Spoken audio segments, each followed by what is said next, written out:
My name is James Mbugua. My friends popularly call me Jimmy. And I'm married to this beautiful lady here. She's going to introduce herself. My name is Linda Mbugua now, previously Likoko. And we are married for the last 4 years, heading to 5. We are happy, we are blessed.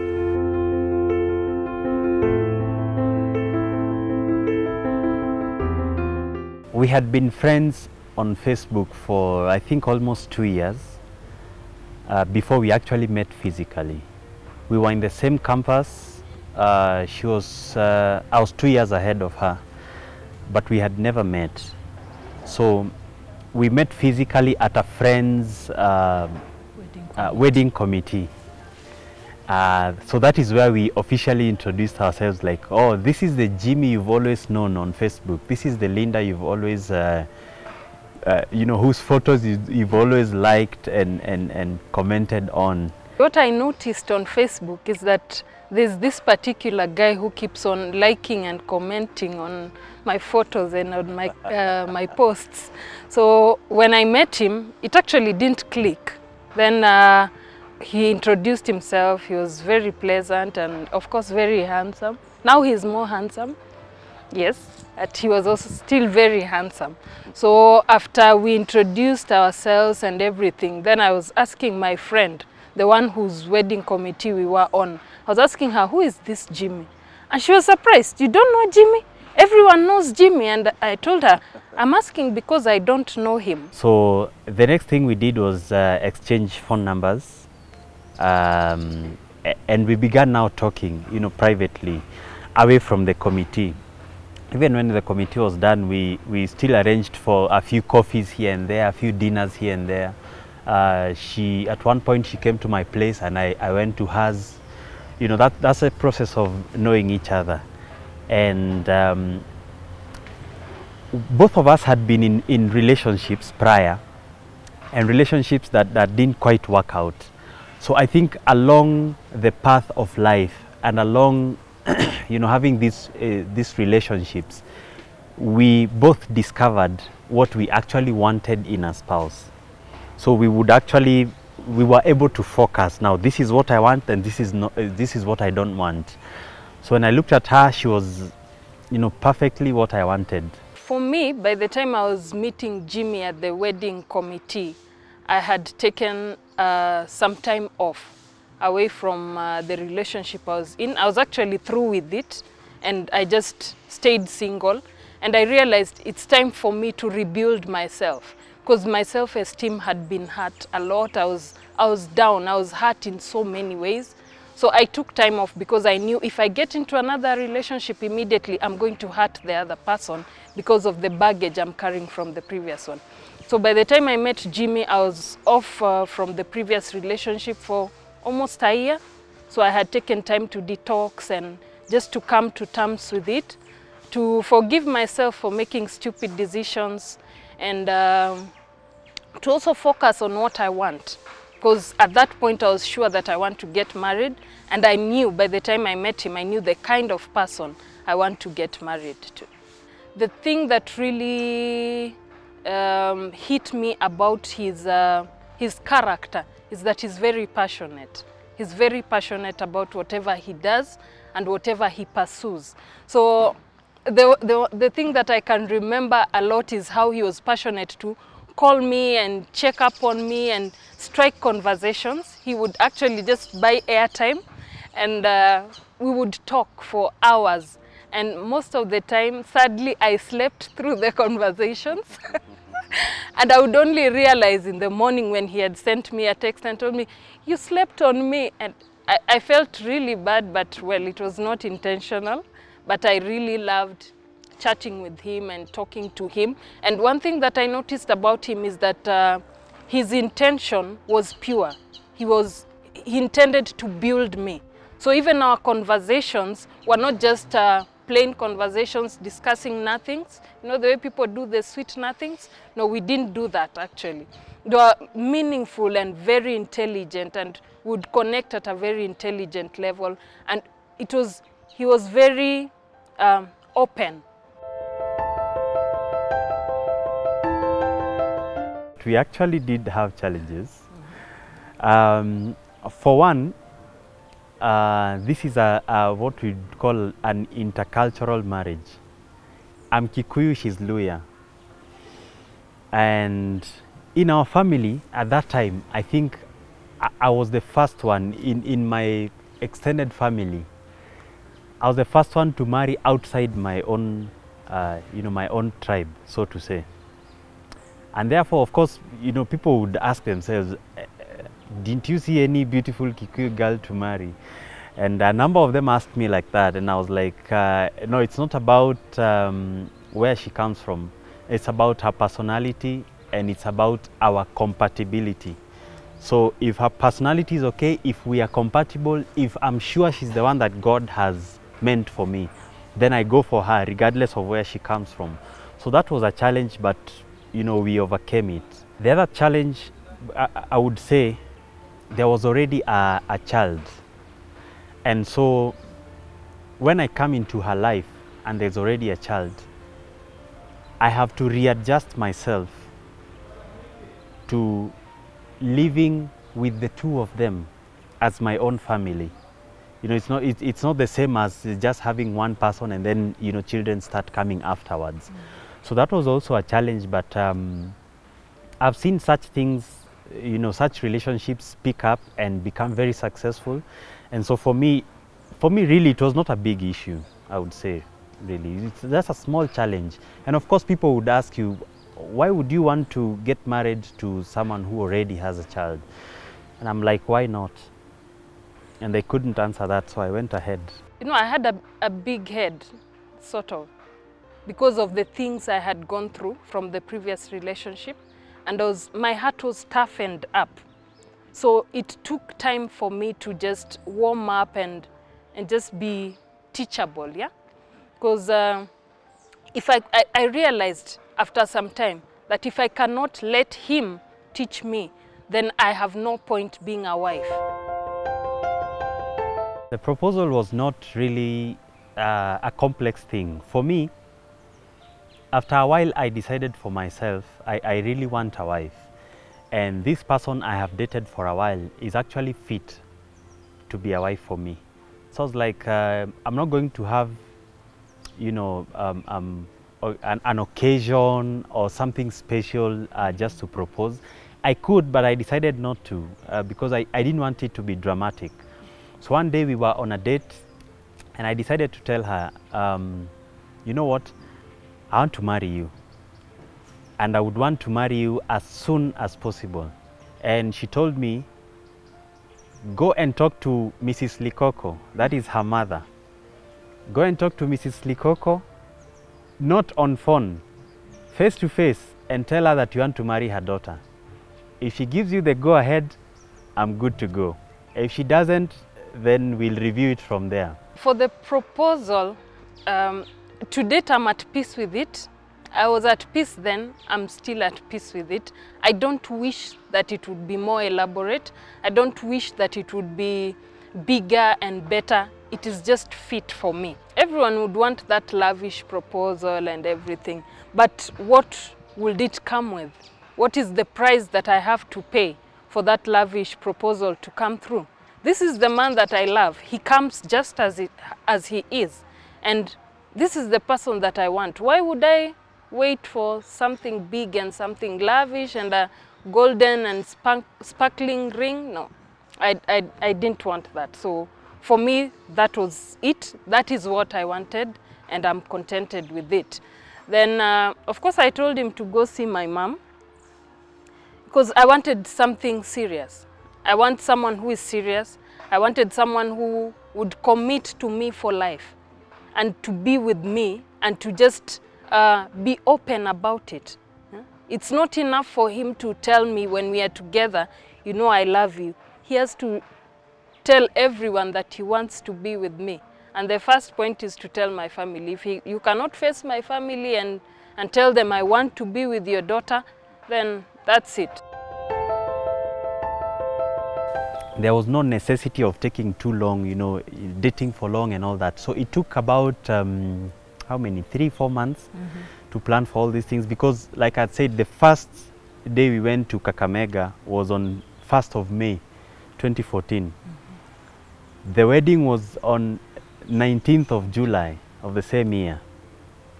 So that's about 2.5 months. Yeah. From the first time we go to a parent's place to the day we tie the knot.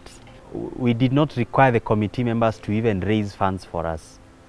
Not that we had the money, but we had agreed that we are not going to stress anyone because of our own wedding. We are going to finance the wedding ourselves, and therefore we are going to have a wedding that is commensurate to what we already had or what we thought we would raise by that time. So, and that's why we actually had very few committee meetings, because the committee was basically to, you know, start connecting with the service providers and all that. One thing that I really appreciate, you know, the way you see men saying the wedding is the business of the lady, I didn't see that from my husband, because he was hands-on all the time, and he would sit down every day to discuss how far have we gone, what is remaining. There are times that he also took his time to just go and take care of the things that normally people would say those are the things of the bride. He was just hands-on, and all the time he was there when we prepare. It's something that I really appreciate him for. And on the wedding day, I woke up in the morning. I was very relaxed. By the way, I didn't have any questions in my mind. I knew for sure this is what I wanted. So I was there, my family was there, and everyone was asking me, don't you have butterflies? And I didn't have any. I was relaxed. It was a beautiful morning. Of course, my brother surprised me with the isikuti. We danced from early in the morning. When I was preparing, I was just dancing. It was even hard to put on the makeup. It was awesome to just see your family there. It was like a dream. I don't know how to express it, but let me say it was just a happy day of my life. It was awesome to have people there, to have your friends there, standing with you, and just seeing everyone there who is happy for you. And I can't explain the feeling. It was just really, really nice. Initially we had wanted a garden wedding, but because we did not have so much money, and we also did not want to burden people with raising funds for us, we settled for an indoor wedding. And it was very beautiful. The theme was basically African. And so the decoration did not take much. We just bought African fabrics. We had gourds, and we had, what are these called? Uteo. Yeah, simple decoration. And for us, that did not matter so much.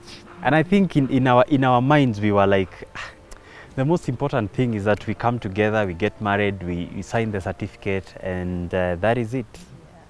Yeah. So it was a beautiful wedding. But of course, the Isikuti dancers also made it much more appealing, you know, because they kept people busy from morning all the way to the evening. Yeah. I am really, really, really glad that I got married to Linda. I had envisioned marriage life. Of course, I kept praying for my marriage, that it would be successful, and that there would be minimal challenges, if any. But along living together, you know, with time, I've actually discovered that my prayers were answered much more than I had prayed. I married right, and I married very, very well.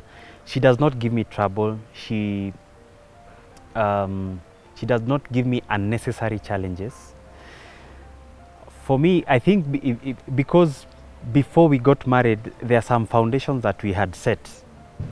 Those foundations became very useful for us. And part of the foundation was knowing how to interact with each other, setting boundaries. What can you say? What can you not say? You know, what are you allowed to do? What are you not allowed to do? And it was not one-sided, it was both-sided. You know, what is expected of me as the husband, what is expected of her as the wife. And you know, how we would bring up our children, because of course, hopefully in marriage, you know, children come up. And we already had a child, so we had to also discuss how to bring up that child, you know, after laying that foundation. So it becomes easier to now actualize it, because before you do anything, you know, you have a reference point. I can only do this, I can't do this. And it's not like at the rules and regulations as such, no. It is just making sure that we just do the things that will enhance our marriage experience, and it has been beautiful. I would say that. I'm married well. You know, the way people imagine that once you get married, something will change drastically. Trust me, after the wedding, then you go for your honeymoon, then you come back. Trust me, nothing changes. Apart from now you're living alone, then you are living alone, and now you're living together, two people that have never lived together. There is nothing really big that happens, but you have to be conscious that there is someone new in your environment, there's someone new in your space. So that is something that you have to be really conscious about. So for me, I had to know that it's no longer my space, it is our space.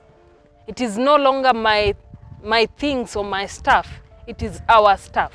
So what I can tell you is the best thing about my marriage is that we have learned to have our space, even in the middle of all these things that are happening. Even with the children coming in, we've had to just maintain our space as our space and not let the children come into our space and family come into our space and work come into our space. So we have a way that we operate so that every day we can get time for each other and we can have our space. That is something that we've really created for the last 4 years, and I think it's beautiful. One of the obvious challenges was that she had already been socialized in her family from when she was born until we met. She had her own unique way of life, and I had mine as well.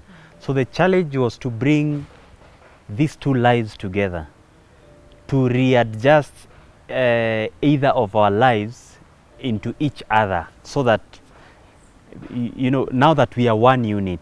For me, the greatest challenge was communication. I always joke and tell people, actually people think it's a joke, but it's true. During our initial days in marriage, we used to argue up to 3 a.m. Nowadays, we talk and laugh up to 3 a.m. So there's something that we had to do to the way we communicate to each other that turned those difficult moments in our communication to be pleasant moments. So now we can spend more time talking without rubbing each other the wrong way. Because something that we realized is that communication is not about you, the person who the message is originating from. The communication is about the other person.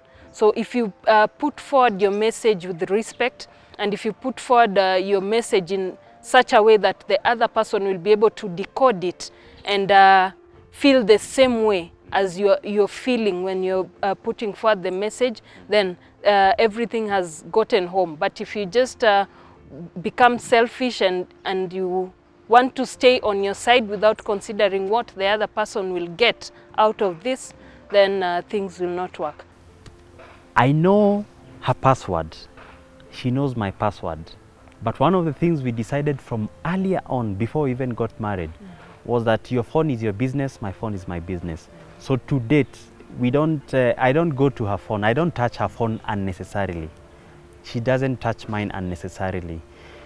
If you're looking for something, if you're looking for trouble, you actually find it. So even if there's no incriminating, message or calls or whatever, if you really want to look for trouble, you'll find it. And so to avoid all that, you stay with your phone, I stay with mine. It does not mean I cannot, that I'm barred from accessing your phone. What it means is that I respect your space, because by the time I met her, she had her life, she had friends, you know, and I don't expect her to now do away with her friends just because I've come into her life. You know, that would be quite selfish of me.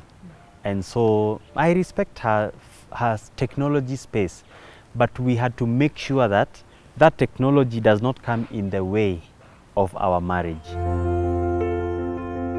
What I would advise single people who are planning to get married, please plan for your life prior. Marriage is like, I would liken it to a war. Not because there's a lot of fighting, but the concepts are the same. You don't prepare for war on the day of the battle. You prepare for war before. So make sure you prepare yourself first before you even get to the other person. Make sure you're psychologically prepared, you know, physically prepared, financially prepared, mentally prepared for this marriage, because marriage ideally is for life. If things go well as it's the will of God and as people plan, you're going to be married much longer than the life that you've already lived when you're a young person. Because if you, for example, get married at your late 20s and you're going to live together until you guys are 100 years, then 3/4 of your life you'll be married. So you really need to prepare well for it. Spiritually, what do we want to achieve, you know, after a certain time in our marriage? Financially, what assets do we want to have?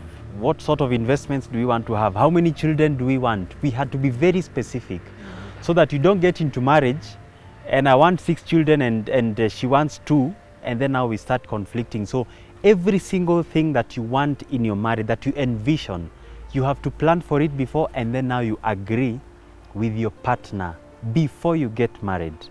Because once you get married, you're just actualizing what you have been really hoping to have.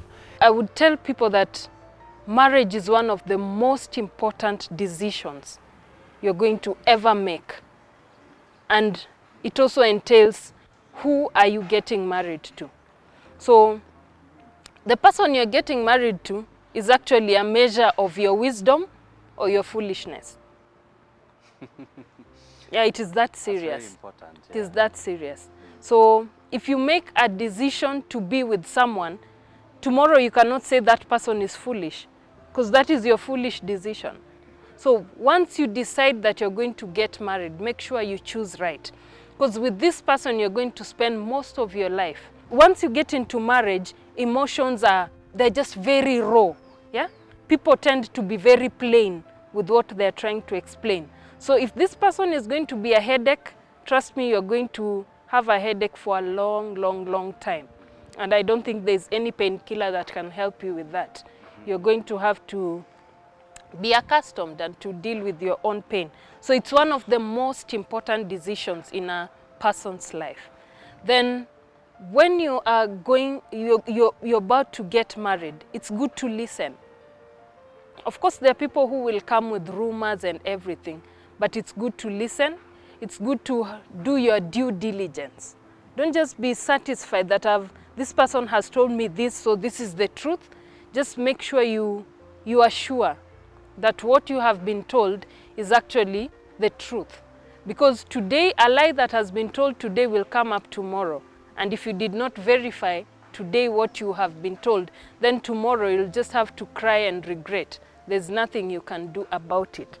Be very intentional and be very specific. For us, one of the ways that we were very specific was setting the so-called ground rules, what I call ground rules. Ground rules means for us, like, number one, we cannot argue in front of people, even if we have differences. We cannot argue in front of our children, however serious that argument is. You know, we want to protect our children from such arguments. We cannot be seen to be fighting. You know, we have to look for a place to go and fight our wars, but make sure you fight fair. Don't call names. Don't use your partner's weakness against them during an argument.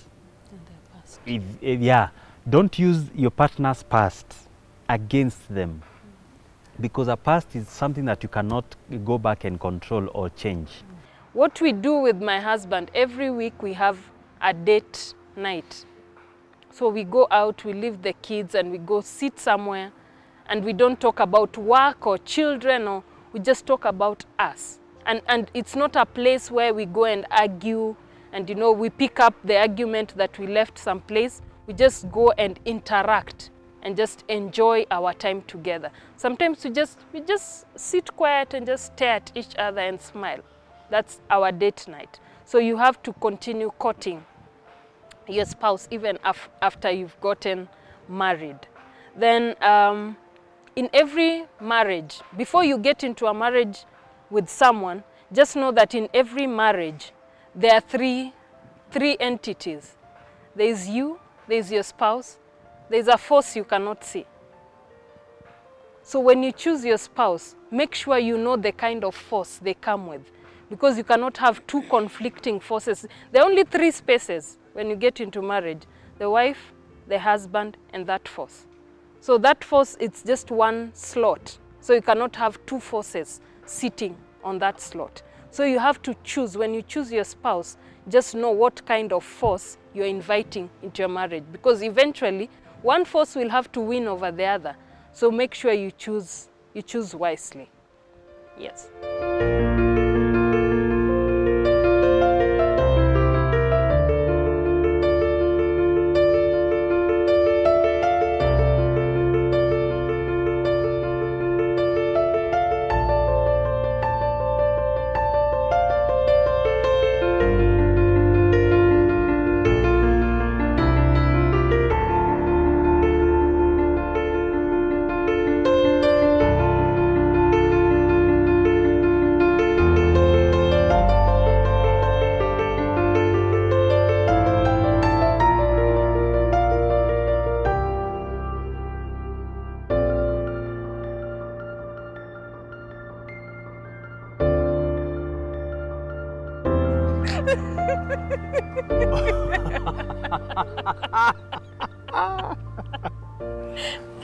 Haujanionesha.